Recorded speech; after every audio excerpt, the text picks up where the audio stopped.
요한계시록 10장 1절에서부터 11절까지의 본문 말씀을 주제로 해서 작은 책을 받아 먹으라 라는 제목으로 이 시간에 말씀을 나누려고 합니다. 먼저 하나님 앞에 기도하겠습니다. 주님, 은혜를 감사합니다. 이 시간에 주의 성령께서 함께 해주시고 주의 성령께서 운행하여 주시사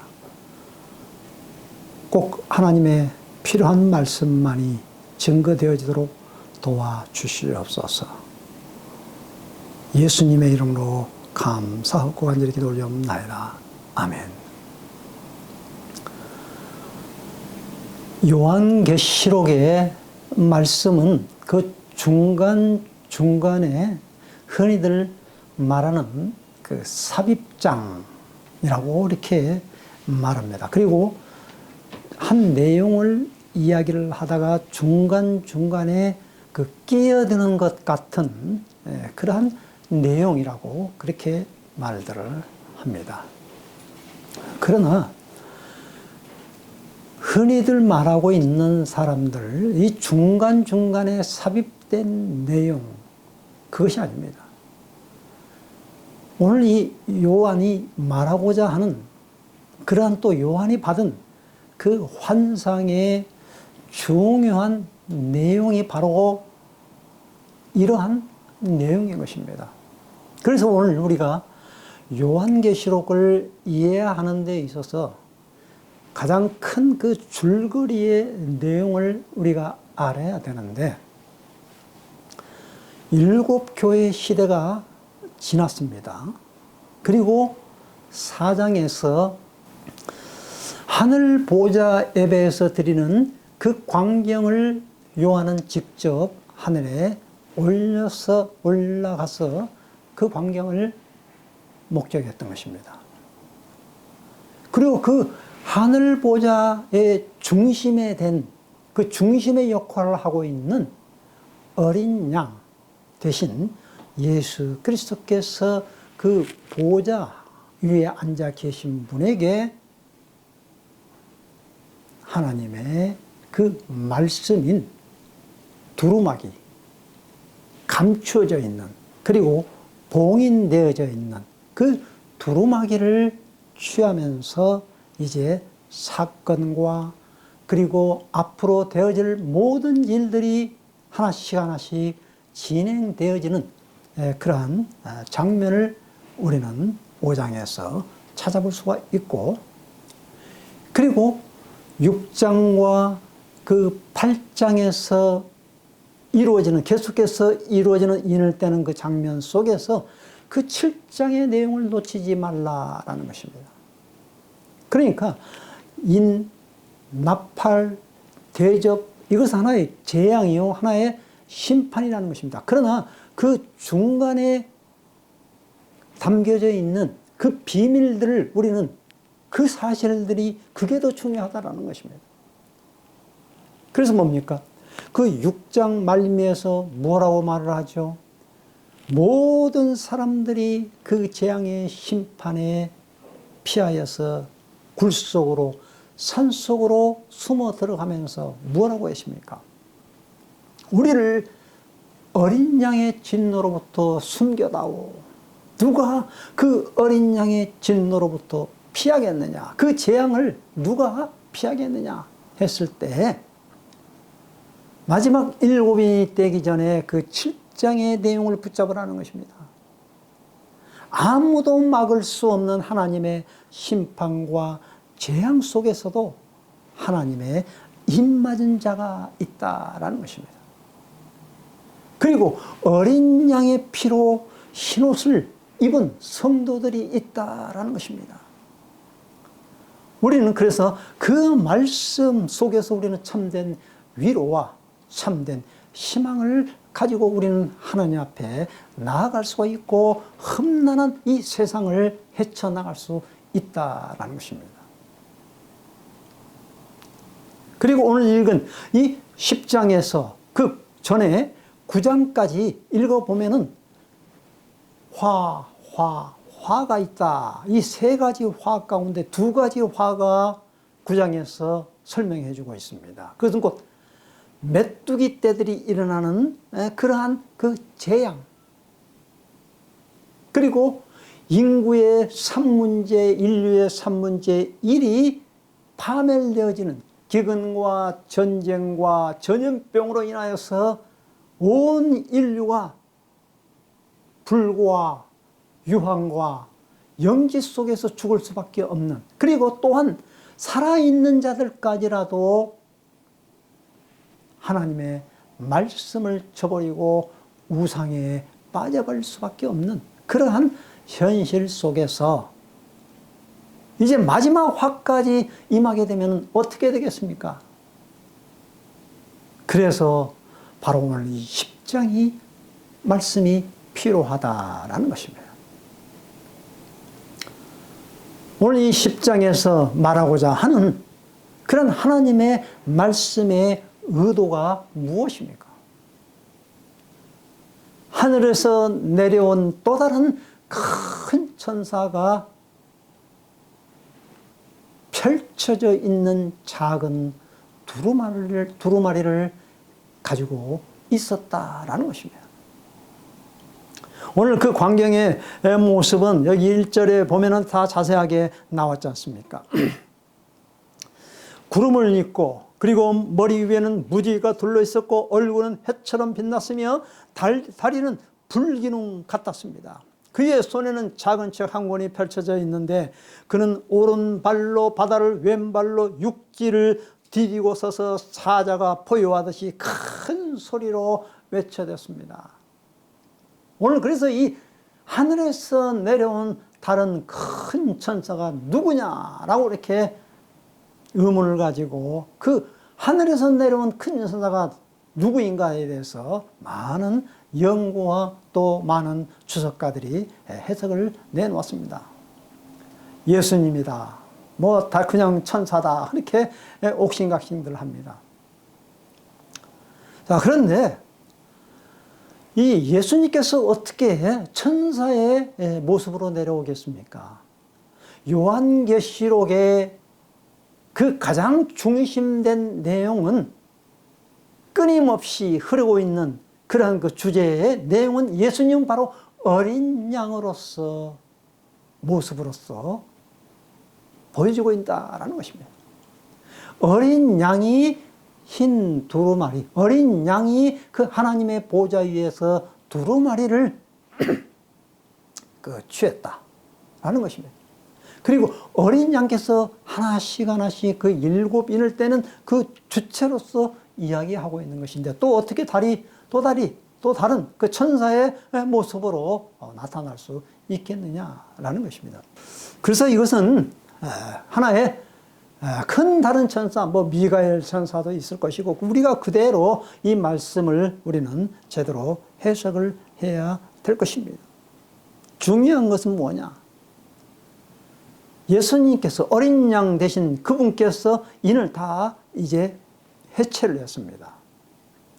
그러고 나서 이제 그 펼쳐져 있는 작은 책을 바로 이 천사에게 어떻게 보면 또 위임했다고 봐야 되어지는데, 그 천사가 들고 있었던 그 펼쳐진 작은 두루마리, 그 두루마리를 쥐고 계신 그 천사가 큰 소리로 또 하늘에 향하여 오른손을 들고 외쳤을 때에 하나의 예언의 말씀을 말하고 있는 것이죠.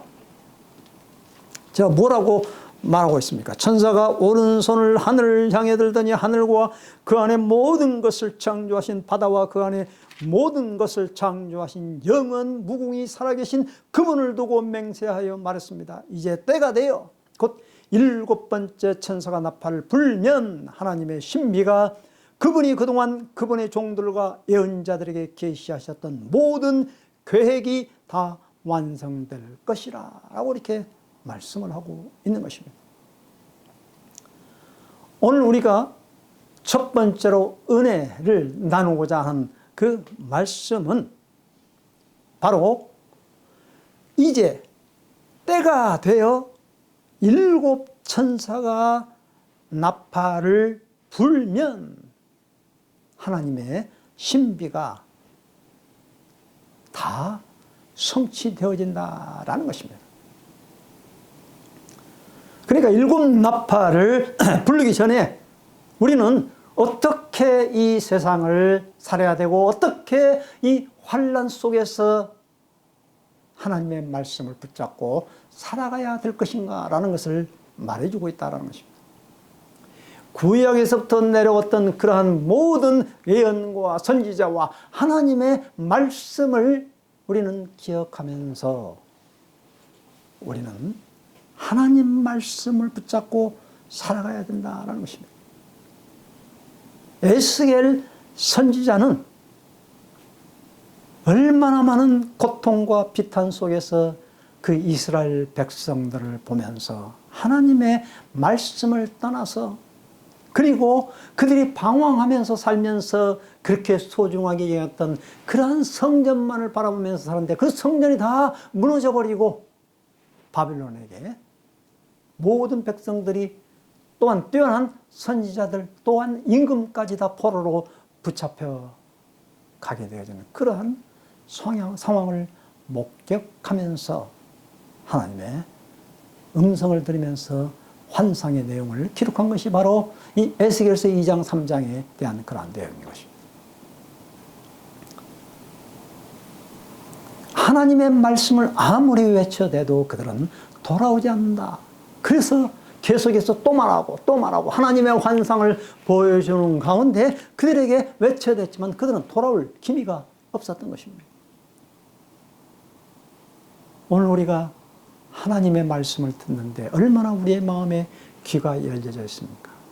하나님의 말씀은 알파와 오메가요. 처음과 끝이 분명하게 있기 때문에 우리는 이 하나님 말씀 속에 살아서 하나님의 말씀을 기억하면서 예수님의 그 십자가의 말마 구속으로 말미암아 우리가 구원함을 받았고 하나님의 자녀가 된 우리는 바로 다시 오실 그 주님을 바라보면서 재림의 주를 바라보면서 우리는 마음가짐을 하면서 신앙 생활을 해야 된다라는 것을 말씀하고 있다는 것입니다.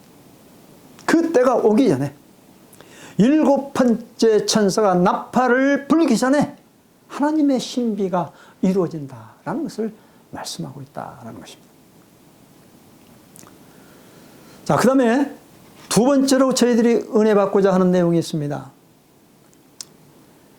책을 취하고자 했을 때 그 천사는 뭐라고 말했습니까? 받아 먹어라. 그렇게 말씀을 하고 있는 것이죠. 9절에서 11절까지 내용 아니겠습니까? 하늘에서 들려오는 그 음성이 다시 내게 말했습니다. 가서 바다와 땅을 딛고 서 있는 그 천사의 손에 펼쳐져 있는 책을 받아라.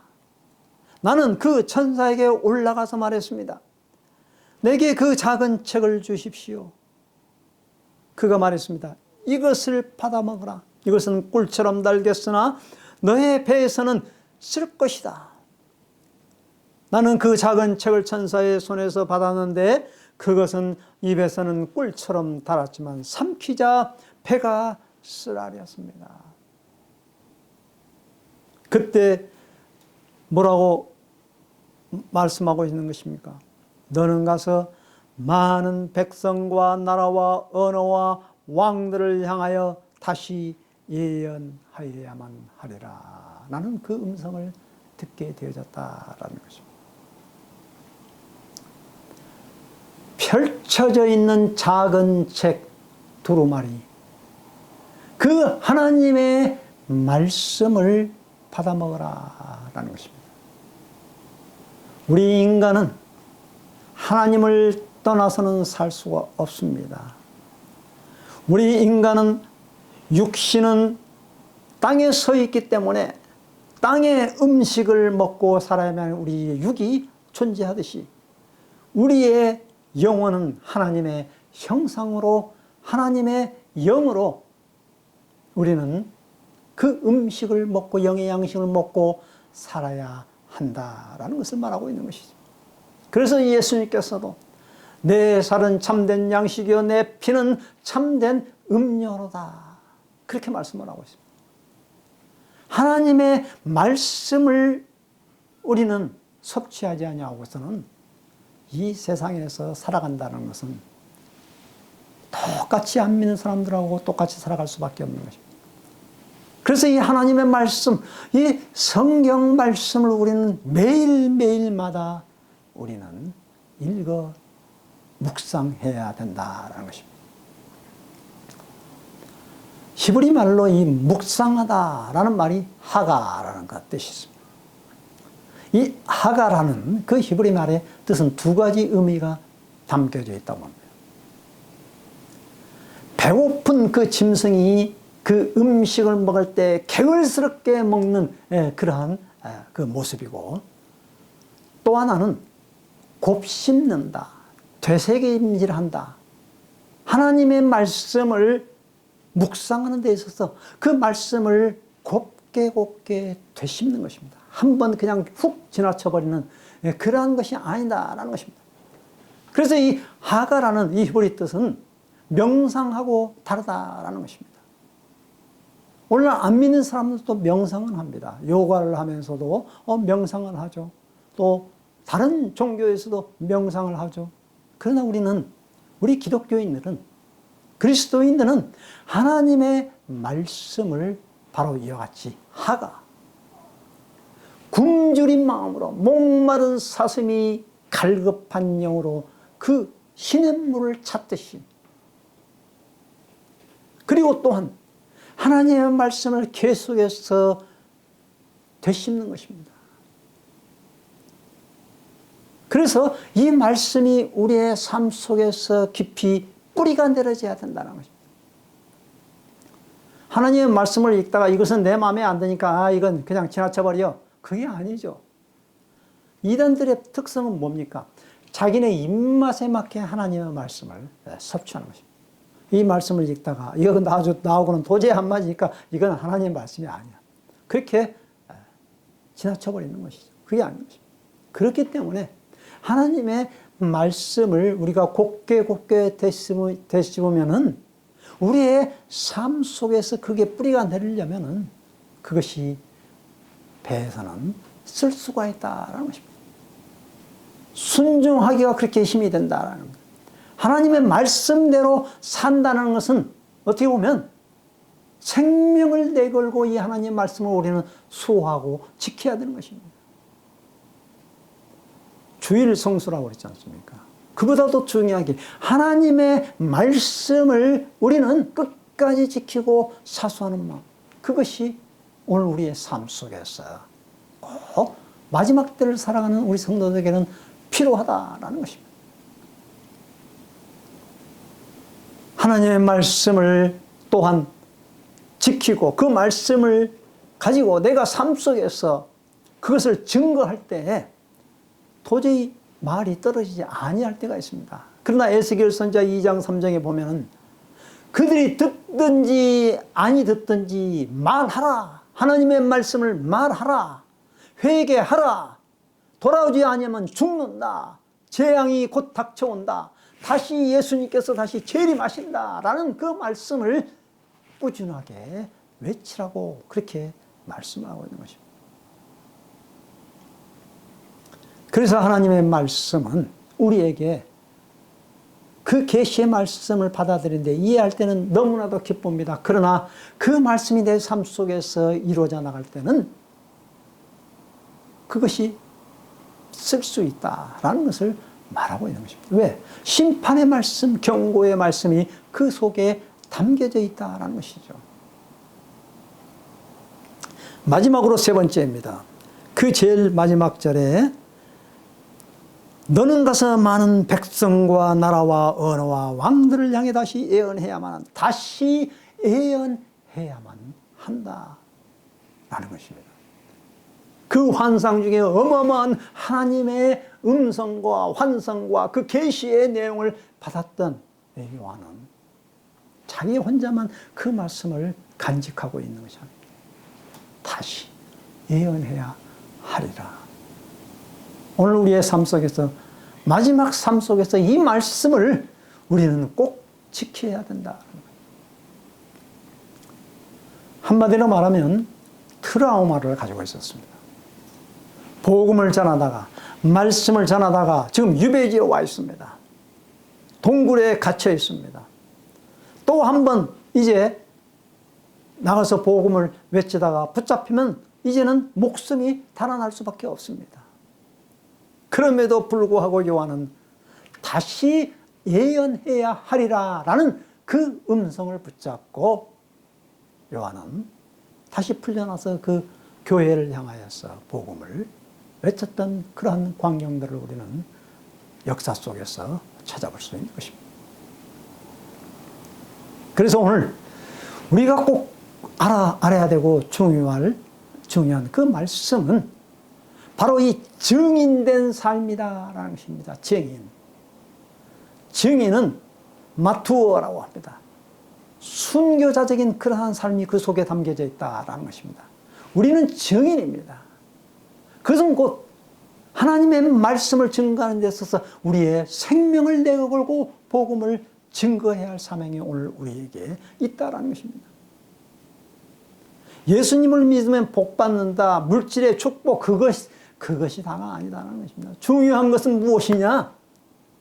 바로 이 하나님의 말씀을 내 삶 속에서 완전히 일체화가 되어져야 된다는 것입니다. 그래서 메신저는, 바로 이 증인은 바로 우리 자신이 메시지다라는 것을 우리는 알아야 된다는 것입니다.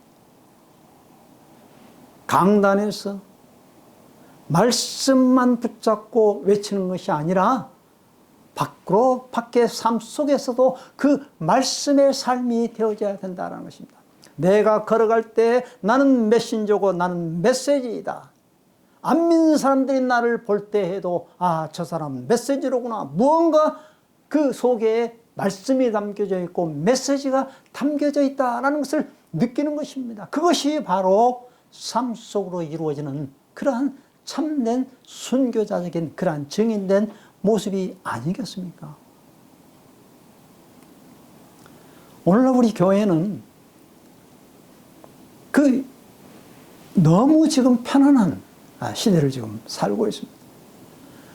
일제시대 때에 어떻습니까? 그 수많은 박해 속에서, 고난 속에서 믿음을 지키고 있는 그러한 순교자적인 삶을 살아간 그러한 우리의 선배 목사님들, 우리는 그들의 삶을 본받아야 될 것입니다.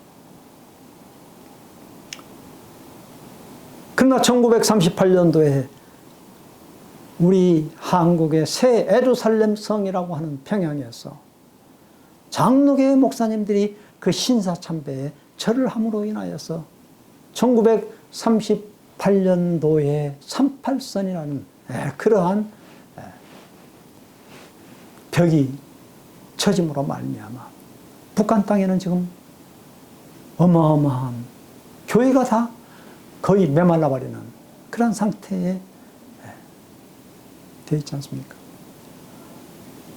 그러나 오늘 우리 남한에 있는 우리 한국교회는 지금 물질의 부로 말미암아 너무 지금 자만심과 오만함에 빠져 있다는 것을 우리는 경각심을 가져야 할 때라는 것입니다.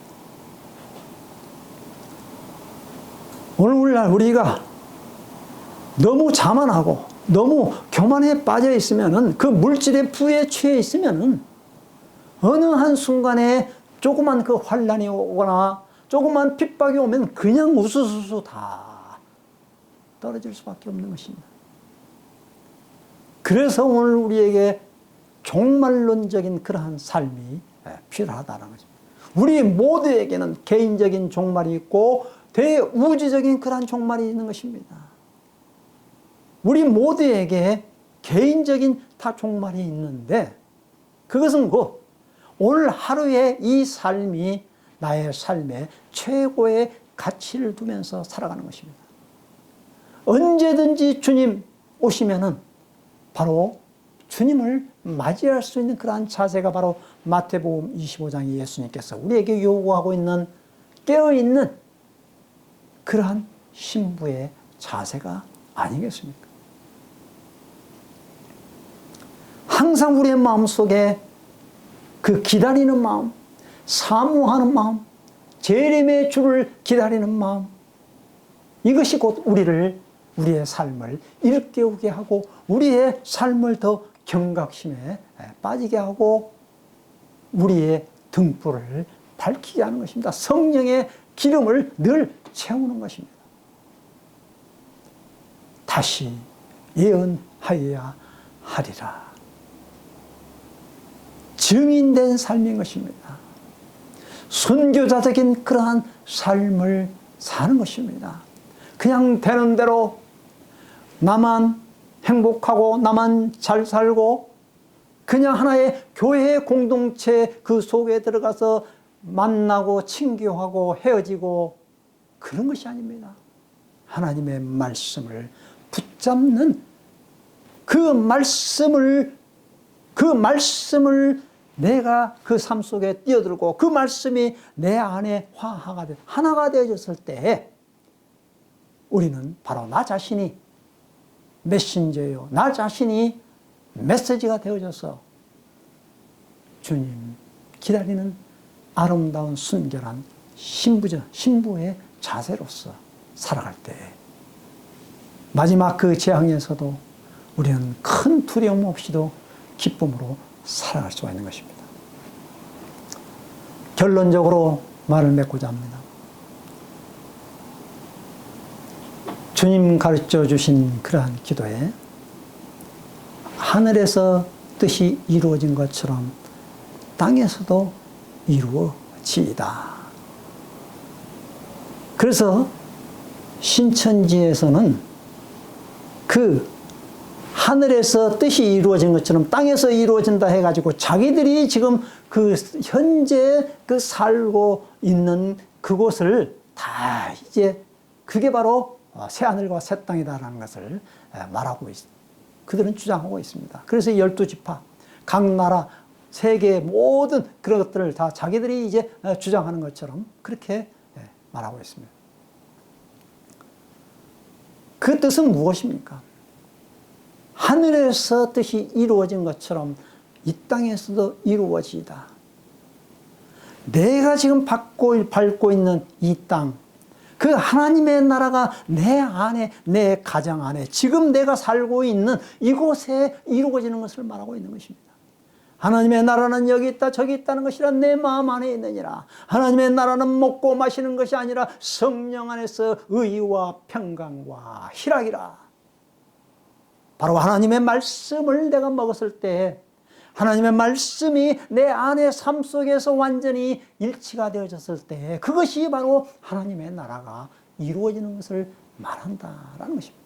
바로 그러한 사람은 늘 하나님의 그 하늘나라의 그 보호자가 내 안에 있기 때문에 어떤 환난, 어떤 핍박, 두려움이 없는 것입니다. 그래서 구약에 나와 있던 그러한 위대한 우리의 신앙의 그 선배들, 사자굴 속에서도 들어가고 불무불 속에서도 담대히 들어갈 수가 있고, 그리고 신약에서도 여러 가지 많은 그 나와 있는 그러한 크리스찬들, 그리스도인들은 총칼 앞에서도 두려워하지 않는 그러한 신앙을 갖게 되어지는 것입니다.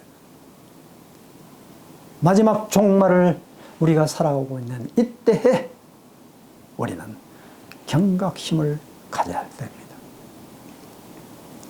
우리의 삶에서 하나님의 말씀을 중심에 두고 하나님의 말씀을 받아먹고 그 삶을 실행에 옮길 수 있는 우리 모두가 되어주시기를 간절히 주님의 이름으로 축원드립니다. 기도하겠습니다. 하나님, 죽을 수밖에 없는 저희들, 하나님을 떠나서 범죄의 자리에 빠질 수밖에 없는 저희들, 아담의 죄로 말미암아 인류의 모든 그러한 선이 파괴되고 악이 들끓고 있는 이 세상에서 주님이 오셔서 나를 위해서 어린 양의 피가 되어주시고 십자가에서 피를 흘려 주심으로 말미암아 우리가 구원받을 수 있는 그러한 자리로 인도해 주신 것을 생각할 때 너무나도 감사 찬양할 수밖에 없습니다. 하나님, 지난날의 모든 과오와 모든 잘못들을 다 용서해 주옵시고 어서속히 하나님의 택한 백성들이 하나님의 자리로 나올 수 있게 도와주옵시고 하나님의 이마에 입맞은 자의 숫자가 채워질 때까지 그 인내하시고 기다리시는 그 주님을, 그 주님의 사랑에, 그 말씀 경고의 나팔 소리를 듣게 하여 주옵시고 다시 주의 말씀을 예언하고 하나님의 말씀이 우리의 삶 속에서 완전히 100% 들어참으로 말미암아 비록 입에는 달고 배에는 쓰나 우리가 그 말씀 중심 속에서 우리의 모든 삶을 전폭적으로 드리는 우리의 모든 삶이 되어지도록 인도하여 주시옵소서. 다시 예언하여야 하리라 라는 그 말씀이 바로 우리에게 순교자적인 그러한 삶으로 담대하게 우리의 믿음을 지켜나갈 수 있는 우리 모두가 되어지도록 축복으로 인도하여 주옵소서. 살아계신 주 예수 그리스도의 이름으로 감사하고 간절히 기도 올려옵나이다. 아멘.